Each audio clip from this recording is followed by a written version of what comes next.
Hello guys, magandang araw sa inyong lahat. Welcome back sa ating YouTube channel. And for today's video ay pag-uusapan naman natin kung bakit nga ba magandang mag-apply bilang isang security guard.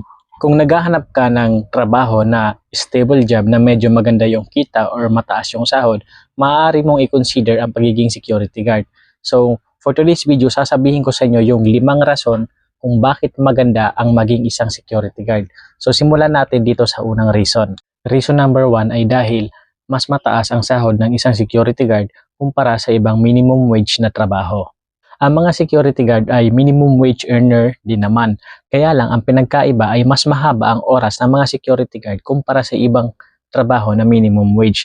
Kaya nagkakatalo talaga sa oras. Halimbawa, yung mga sa fast food chain halimbawa, minimum wage din sila pero yung oras nila ay 8 hours lamang. Samantalang sa security guard, mababa na yung 12 hours na duty. So, may lamang ka na agad na 4 na oras kumpara sa ibang trabaho na minimum wage.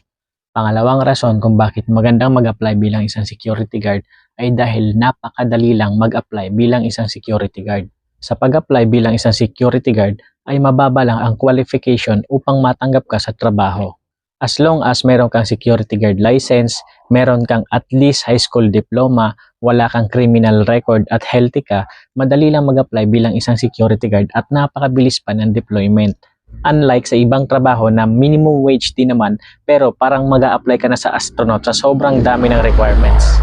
By the way guys, kung interested ka pala na maging isang security guard at gusto mong malaman yung step by step kung paano mag-apply bilang isang security guard, kung ano yung qualification and requirements, ililink ko na lang ang video sa baba ng description box. Doon nyo na lang siya panoorin. Pangatlong rason kung bakit magandang mag-apply bilang isang security guard ay dahil napakabilis lang mag-umpisa or mabilis ka lang ma-deploy. Kapag nag-apply ka bilang isang security guard at kompleto ka sa requirements at meron kang security guard license, as soon as possible ay madideploy ka kaagad. Meron nga mga pagkakataon kagaya ko na nag-apply ako ngayong araw at kinagabihan ay tinatawagan na agad ako at tinatanong ako kung pwede na agad ako makapag-duty. Basta kapag nag-apply ka bilang isang security guard, imposibleng umabot sa 1 linggo at hindi ka pa nakakapagtrabaho. Malabo yun. As long as possible na merong posting na walang makakapag-duty at nandiyan ka naman, naka-reserve ka bilang isang security guard, automatic yan, tatawagan kanila upang makapag-duty ka kaagad. Ganyan kabilis ang pag-apply bilang isang security guard. Kaya, bago ka pumunta sa security agency na gusto mong pag-applyan, siguraduhin mo na pupunta ka kaagad, nadala mo na yung 201 file mo, na kompleto na siya, kompleto na yung mga requirements mo, upang sa ganun ay makapagsimula ka kaagad. Pang-apat na rason kung bakit maganda mag-apply bilang isang security guard ay dahil stable ang trabaho. Siguro naman lahat kayo ay nakakita na ng mga matatandang security guard. Sila yung mga security guard na talagang inabot na ng dekada dito sa industriya. Meron talagang mga security guard na ito na yung pinampaaral nila sa mga anak nila at ipinambuhay nila sa kanilang mga pamilya. Ganyan ka-stable sa pagiging isang security guard.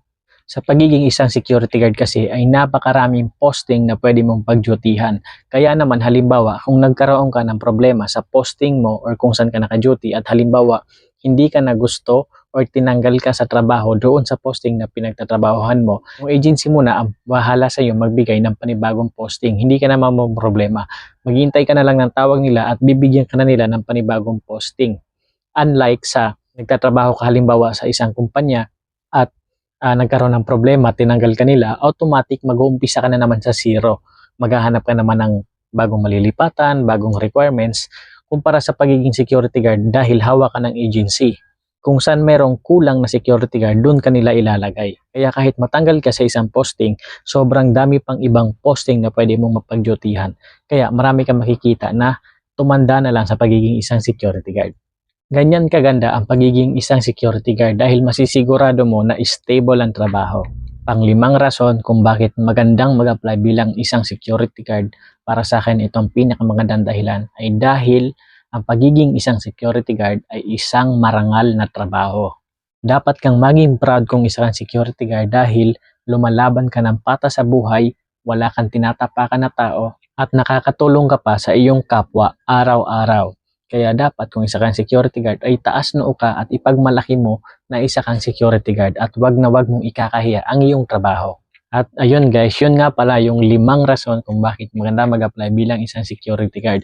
Pambawi ko yun doon sa mga nakaraang video na ginawa ko na kabaliktaran ng video na ito. Yun yung bakit nga ba pangit magtrabaho bilang isang security guard. At kung hindi mo pa yun napapanood, ilalagay ko din sa description box sa ibaba yung link ng video na yun upang mapanood mo. So yun guys, hanggang dito na lang itong video natin.